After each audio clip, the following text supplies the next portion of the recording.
মৃত্যুর সাথে পাঞ্জা লড়ছেন মিঠুন চক্রবর্তী। টলিউড এবং বলিউডের জনপ্রিয় অভিনেতা মিঠুন চক্রবর্তী। অভিনেতা মিঠুন চক্রবর্তীর শারীরিক অবস্থা খুব বেশি ভালো না। বর্তমানে অসুস্থ হয়ে তিনি আমেরিকার লস অ্যাঞ্জেলেসের একটি হাসপাতালে ভর্তি আছেন। ভারতের কয়েকটি গণমাধ্যম এমন খবর প্রকাশ করেছে। ডিস্কো ডান্সার খ্যাত এই অভিনেতার ব্যক্তিগত সহকারী বিজয় কলকাতার একটি সংবাদ মাধ্যমে জানায়, মিঠুন দাদা অসুস্থ এবং তিনি বর্তমানে মুম্বাইয়ে নেই, চিকিৎসার জন্য লস অ্যাঞ্জেলেসে অবস্থান করছেন। মিঠুন চক্রবর্তী 2009 সালে যখন তিনি ইমরান খান এবং শ্রুতি হাসান অভিনীত লাখ ছবির শুটিং করছিলেন, তখন ছবির বেশ কিছু অ্যাকশন দৃশ্যে অভিনয় করেছেন।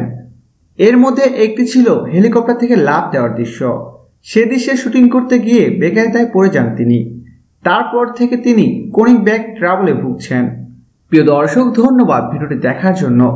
বিনোদন জগতের এক্সক্লুসিভ সব খবর পেতে এখনই সাবস্ক্রাইব করুন ASDWebs.com-এ।